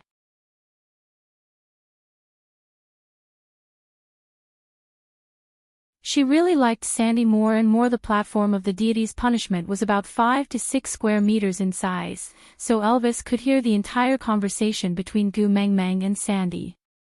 Thus, when he saw Gu Mengmeng's gaze slowly turning around with a slightly pleading expression, he felt as if his heart had suffered a heavy blow. So, a critical hit with a warning was even more lethal. Here. Elvis handed over the portion of roasted rabbit that Gu Mengmeng had given him just now to Gu Mengmeng without any hesitation. That was originally what he wanted to keep. So, he resisted the urge of his taste buds and did not even bear to take a bite. But no matter how delicious the food was, how could it not be compared to Gu Mengmeng's every frown and smile? Even if it was what she wanted, even if he had to snatch it by force, even if he had to go through water and tread on fire, he would never let her suffer even the slightest bit. Aside from the topic, Gu Mengmeng, Sandy is so cute, so soft and cute that it's easy to push her down. Chapter 49. Gu Mengmeng looked at the already cold roasted rabbit that Elvis passed to her and asked pitifully, "Leader, don't you like the food I made?" Elvis's expression froze and he shook his head with a frown. How could he not like it? He loved it so much that he wanted to swallow it whole. Only heaven knew how much he cherished it, unwilling to part with it, and that was why he endured this desire, leaving this piece of rabbit meat behind. Then why didn't you eat? Gu Mengmeng pouted and looked at Elvis pitifully. Being stared at by Gu Mengmeng's big eyes, Elvis could only stretch out his slender fingers and carelessly play with Gu Mengmeng's hair. Looking at her furry little head, he felt an inexplicable sense of satisfaction. "It's for you, I'm afraid you'll be hungry again." Elvis did not even know how gentle and sweet his voice was at that moment. Gu Mengmeng sighed silently. It was really hard to survive in the beast world, even a demon like Leader had learned how to kill by touching his head. What if she couldn't control herself? F***ck, what was the difference between this and teasing the husky in the neighborhood? Gu Mengmeng shook her head silently in her heart, telling herself over and over again, "I am a good youth of socialism, my 3 views are upright." Love between humans and beasts can be seen in cartoons, but a real-life version, tisk, anyway, she could not act it herself. Elvis did not know what Gu Mengmeng was thinking about. He only saw her shaking her head and thought that she did not believe him. He was a little anxious but did not know what to do. In a moment of desperation, he stuffed the entire roasted rabbit into his mouth, using his actions to prove that he did not despise Gu Mengmeng's culinary skills. Gu Mengmeng was puzzled by Elvis's sudden way of eating, as if he wanted to choke himself to death. Was everyone in the beast world like this? Committing suicide at the slightest disagreement. Choking to death was also a very unique choice. While Gu Mengmeng was in a daze, Elvis had already swallowed the entire roasted rabbit. That smell, it was as if he had opened the door to a new world. It turned out that meat could be eaten like this. The excitement in Elvis's heart was indescribable. He held onto Gu Mingming's petite shoulders tightly and brought her into his arms. He said in the most affectionate tone, "So delicious. F*ck me." Gu Mengmeng almost bit her own tongue. To be able to hear someone say, "delicious," in a way that was even more touching than "I love you," in her entire life, it could be said that she had learned something new. Boss, if you like it, I'll cook for you often in the future." Gu Mengmeng suppressed her slightly restless heart and kept repeating in her heart, "Elvis is a husky, Elvis is a husky, yes, Elvis was a husky." Thinking about it this way, hugging and touching her was nothing much, no. Elvis rested his chin lightly on Gu Mingming's furry little head and fiddled with her hair in a seemingly nonchalant manner. In actual fact, he was extremely excited as he said, "I will cook for you in the future. After all, I'm the boss, and I have to protect you." Gu Mingming's eyes sparkled and she gave Elvis 2 thumbs up. She said with utmost sincerity, "You're really one of a kind in this world, unprecedented in history, the best leader in all of eternity." Elvis could not understand much of this string of praises. But Gu Mingming's worshipping expression had thoroughly pleased Elvis. The corners of his lips curled upwards, forming a proud arc. Elvis looked at the fire pile that Barit was carefully taking care of and revealed a wild and determined smile. How could he lose to Gu Mingming's other pursuers? In any aspect, it was absolutely impossible. Aside from the topic, Elvis, so in your heart, I'm just a substitute.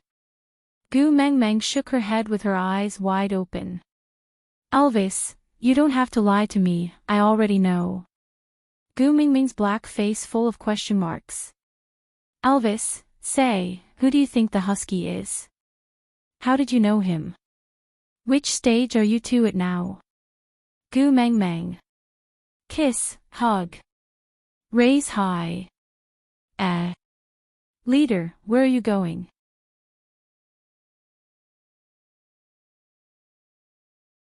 Chapter 50. Gu Mengmeng looked at the lump of charred and bloodied meat that looked like roasted meat. She felt from the bottom of her heart that her praise for Elvis just now was too exaggerated. She deeply understood that looks did not represent everything. At least, it did not represent culinary skills. Turning a perfectly fresh piece of meat into a biochemical weapon was also a kind of talent. Gu Mengmeng definitely could not eat it. But if she said she did not want to eat it, she could not resist Elvis's pair of expectant eyes. Gu Mengmeng struggled for a while and decided to put up with her stomach to please Elvis. After all, leader was the truth and looks were justice. Gu Mengmeng bit down on Elvis's masterpiece with the determination to die for justice. There was a charcoal taste in her mouth and when she chewed, there was a loud crunching sound. Gu Mingming's sense of taste had already activated its self-protection mechanism and she could not taste anything. Yes, her tongue was numb. The only thing she was worried about now was whether her little white teeth could withstand the test of this roasted meat that was comparable to a small rock. Her stomach rolled, followed by a twitching pain. Drops of sweat appeared on Gu Mingming's forehead, making the smile she was trying her best to maintain look especially heart-wrenching. Males were naturally sensitive and Elvis already knew that he might have messed up the moment Gu Mengmeng saw that piece of roasted meat. However, he was still holding on to the hope that it might not look good and that the taste was not bad. After all, he used a lot of courage and love to roast it. But Gu Mengmeng only took one bite and her forehead was already full of sweat. Elvis could not help but recall what Gu Mengmeng said when she asked him to find a piece of wood, or else I will die. It seemed like the beast deity world had a unique way of cooking food. If the messenger of the beast deity ate the wrong food, she would really die. Thinking of this, Elvis's heart tightened. He went forward and smacked the roasted meat in Gu Mingming's hand, saying with a black face, "Don't eat it." Leader. Gu Mengmeng was a little worried. Actually, Elvis was really nice to her, but she was still afraid of him, especially when he showed clear signs of anger. She was especially afraid of him. Perhaps, this was because she had seen Elvis's original form. Humans had a natural fear towards wild beasts, especially ferocious ones like wolves, tigers, and leopards. Try mine. A tree branch with barbecued meat was extended in front of Gu Mang Mang. Gu Mang Mang looked up along the branch and saw Mr. Holy radiating a godlike radiance, smiling and coming to save her. Beauty, thank you. Gu Mang Mang still did not know Mr. Holy's name, but he could always jump out at crucial moments to give her a sense of security. It was the same last night when Quentin wanted to kill her, and it was the same now when she was afraid because of Elvis's anger. Gu Mang Mang did not know why, but the words he said last night rang in her ears. Don't be afraid, I'm here. Mr. Holy responded with a faint smile and said, if beauty is a title, can you add my name after the title? Gu Mang Mang nodded, then shook her head. She lowered her head in guilt and said, you saved my life, but I don't know your name. I'm sorry. Leah. Mr. Holy's voice was as gentle as the choir in the church. It naturally made people feel blessed. Promise me that you will remember my name and never forget it, all right? Beauty. Leah. Gu Mang Mang smiled brightly, her eyes curved into crescent moons, clearly reflecting Lee's shadow. Chapter 51. Elvis felt very uncomfortable, but he could not explain the reason. He only knew that he really disliked the way Gu Mang Mang was looking at Leah. It made him feel very uneasy, anxious and frustrated. But he could not stop Leah from getting close to Gu Mang Mang. He and the entire Saint Nazaire must support all the factors that could make Gu Mang Mang choose to stay in Saint Nazaire. Even though he really hoped that this factor could be him, and only him. But if it was not him, or not only him, then he would rather it be Leah than anyone else. As an opponent, Leah was undoubtedly the most troublesome person. But as a partner, Leah was the most reassuring. Elvis knew that if both Leah and himself could become Gu Mang Mang's partners, it would be the most advantageous situation for both Gu Mang Mang and Saint Nazaire. So, Elvis endured the bulging veins and clenched his fists tightly. He watched as the pink atmosphere between Gu Mang Mang and Leah continued to glow, but did not rush up to break it and bring Gu Mang Mang away. If Gu Mang Mang's identity as the messenger of the beast deity was exposed, she would be safer with Leah and him protecting her together. Elvis kept repeating this in his heart to suppress his urge to rush up and attack Leah. But the time that Elvis felt was long and torturous was actually less than a minute. Because no matter how much Gu Mang Mang was obsessed with beauty, she could not resist her physiological reaction. From a crafty and supernatural point of view, Elvis's roasted meat, which was not a perfect combination of charred and fresh, had won Lee's beauty. Gu Mang Mang felt her stomach cramping up. No matter how good Lee's roasted meat was, she could not open her mouth to take a bite. Gu Mang Mang held onto her stomach and squatted down, curling up in pain. This situation made everyone extremely worried. Elvis especially blamed himself. He should not have let Gu Mang Mang eat something that he had not tasted before. He was too careless. Leo was Saint Nazaire's witch doctor. Taking care of the females in Saint Nazaire was his top priority. So when Gu Mang Mang showed such pain, his reaction was the fastest. That piece of roasted meat, which he had put so much effort into, was casually thrown aside. Leah took a step forward and carried Gu Mang Mang in his arms, using the posture of carrying a baby to let her relax as much as possible. His slender and fair fingers caressed Gu Mang Mang's forehead gently. Leah said with concern, "Don't be afraid, tell me where you are feeling unwell. I can cure you." To be honest, Gu Mang Mang felt a little embarrassed being hugged like this. However, the joy in his heart was indescribable. Which girl doesn't want to be cherished? A handsome, gentle, capable and attentive male god like Leah would hug you gently, as if he was holding the most precious treasure in the world. His pair of eyes that could turn the world upside down would only focus on you, as if he had poured all his tenderness into you. His slightly furrowed brows betrayed his worry. When he gently touched her forehead, it was as if there was an electric current flowing from his fingertips straight to her heart. But Gu Meng Meng could not open her mouth to speak. To her now, Elvis's dark cuisine was nothing at all, because the pain from her lower abdomen was so familiar. Damn it, there was a warm current that seemed to be controlling her prehistoric energy.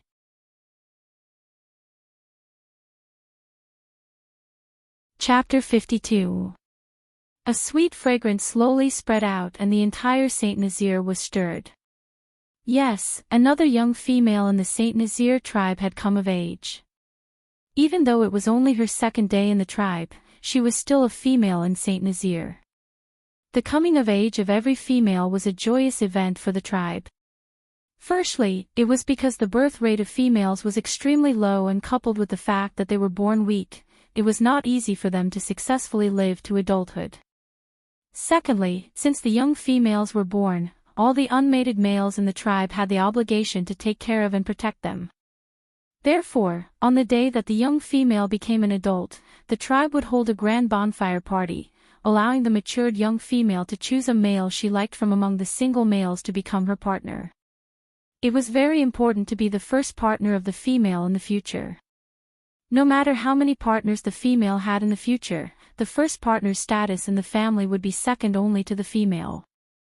And because the female basically did not have to do anything and did not care about anything, the first partner in the family basically held the power and gave the orders. Moreover, although the adult Gu Meng Meng had only come to the tribe for 2 days, she had brought too many surprises to Saint Nazaire. She brought the fire of hope bestowed by the beast deity and delicious food. She was kind, friendly, righteous and extremely beautiful. Such a female had come of age today.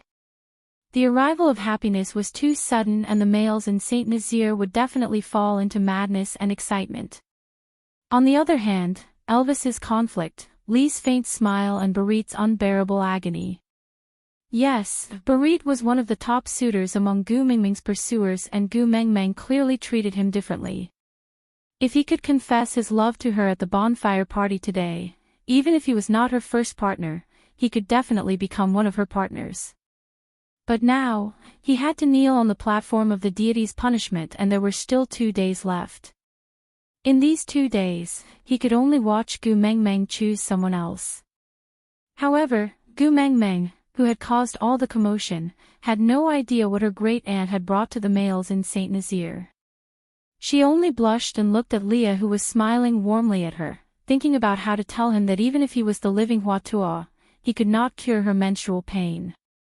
Gu Meng Meng gently squirmed and tried to stand up from Li's arms.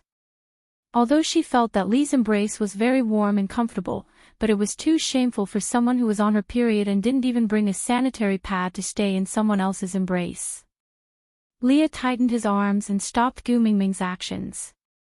He looked around the platform of the deity punishment and looked at the males, who were getting even more excited because of Gu Mengmeng's actions.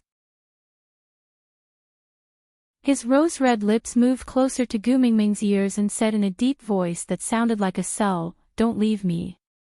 It was not an exagger. Gu Meng Meng had goosebumps. Was she being seduced, or was she being seduced? He had watched countless Korean dramas, but in the end, he was flirted with by an ancient beast. Gu Meng Meng pressed against her wildly beating heart and swallowed a mouthful of saliva. She was having a final battle with her worldview. Since the beautiful Leah had already said so much, should she pounce on him or pounce on him? Leo looked back at Gu Meng Meng, his rosy lips pressing down slowly, stopping less than 2 millimeters away from the tip of Gu Mengmeng's nose. Opening his thin lips slightly, a moist and warm breath sprayed onto the tip of Gu Mengmeng's nose. That ambiguous feeling assaulted her face, catching her off guard.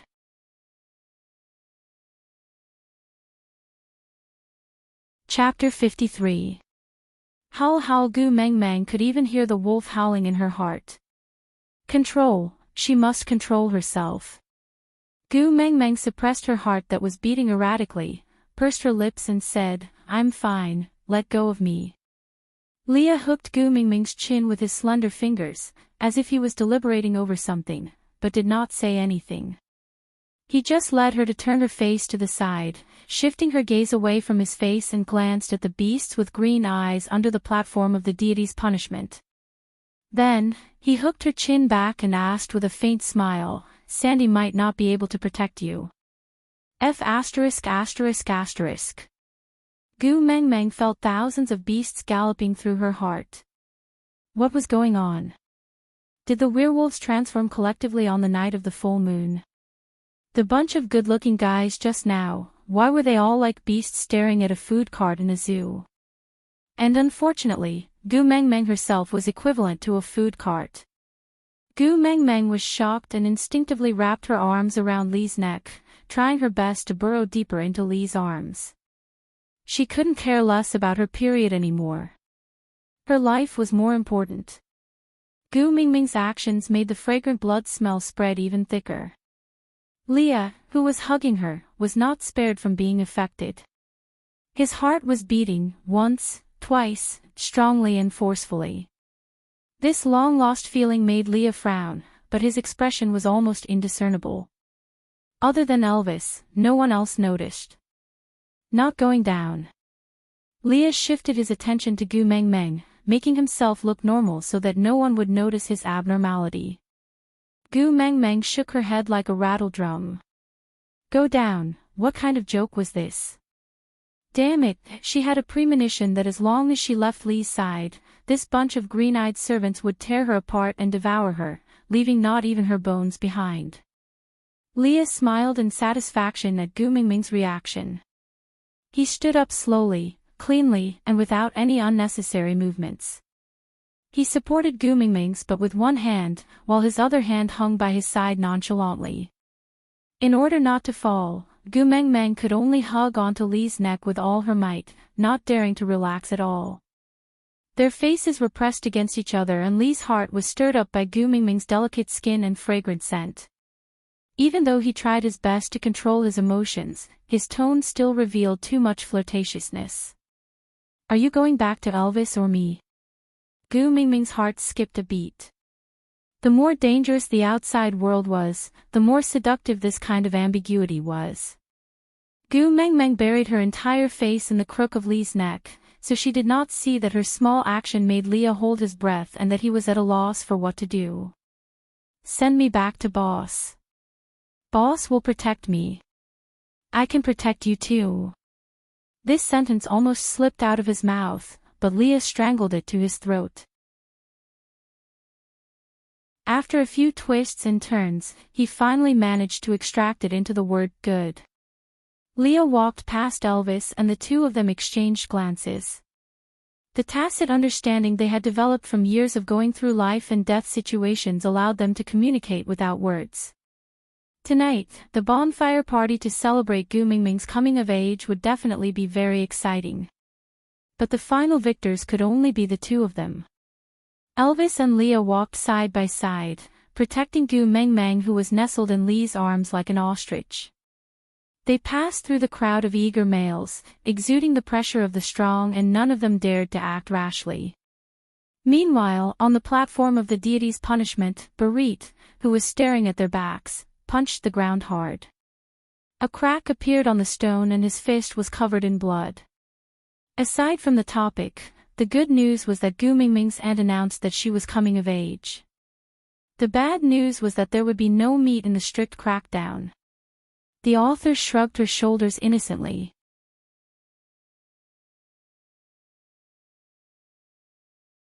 Chapter 54. Gu Meng Meng was still dumbfounded when she returned to Elvis's winter snow. The males followed Elvis's cave and stopped at the edge of Elvis's territory. They did not dare to go any closer due to Elvis's strong beast pressure, but they did not leave and kept pacing back and forth. Gu Meng Meng was so scared that she almost cried. She could defeat Nina, but it did not mean that she could defeat a group of abnormally strong males. Leader, you won't let them eat me up, right? Elvis's face darkened and he was in an extremely bad mood. His little follower was being coveted by all the single males in the tribe. No one would be in a good mood. Moreover, she had promised to be his follower and not leave his side. But she had been glued to Lee's body the whole time and did not even look at him. You still know that I am your leader. Elvis's voice carried a tinge of anger. Leader. Gu Mengmeng whimpered pitifully with a sobbing tone. Don't worry. It's not their turn yet. Gu Mingming's eyebrows twitched. Leader, still decided to eat her up. Just as Gu Mengmeng was at a loss, Leah had already taken out a piece of soft and white beast skin from the depths of Elvis's cave with ease. He folded it in half and placed some herbs that Gu Mengmeng could not name in the middle. The reason why she could confirm that it was herbs was mainly because the smell of Chinese medicine was too strong. It was strangely similar to the smell coming from the Moxibustion hall below Gu Mingming's house. Then, Leah sewed the beast skin to a suitable size and it was smooth and comfortable. Without saying anything, he lifted Gu Mingming's skirt. Gu Mengmeng was so shocked that her body trembled. She grabbed onto the hem of her skirt and stared at Leah in disbelief. She wanted to scold him as a rascal, but looking at his face that was glowing with holy light and his calm expression, Gu Mengmeng could not bring herself to scold him. You will feel more comfortable if you put this on. Lee's tone was calm, which made Gu Mengmeng, who was on guard, feel like she was gauging a gentleman with her own mean measure. But, no matter how much of a gentleman he was, he could not lift someone's skirt. Gu Mengmeng coughed awkwardly and snatched the barbaric version of an ante from Lee's hands.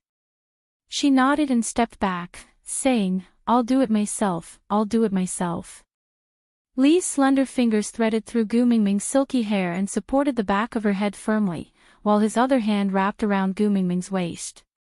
His actions were intimate and natural, as if they were supposed to be hugging each other like this. He naturally held Gu Mengmeng in his arms. Leaning against Gu Mingming's ear, Lee's voice was filled with temptation. You have to try and get used to relying on us, or else, we will be hurt. Ha! Gu Mengmeng was dumbfounded, completely unable to understand what Leah meant. Dependent. But he didn't have to rely on her to the point of changing sanitary pads for her, right? Shame, just thinking about it makes me feel so ashamed. You're tuning into the Dreamy Chapters YouTube channel. We're so grateful for your support and don't forget to subscribe to join us on this incredible journey through captivating stories. Your generosity through donations truly makes a world of difference, as it's the primary source of revenue that allows me to expand and enhance this channel for you. Thank you from the bottom of my heart for being a part of this adventure.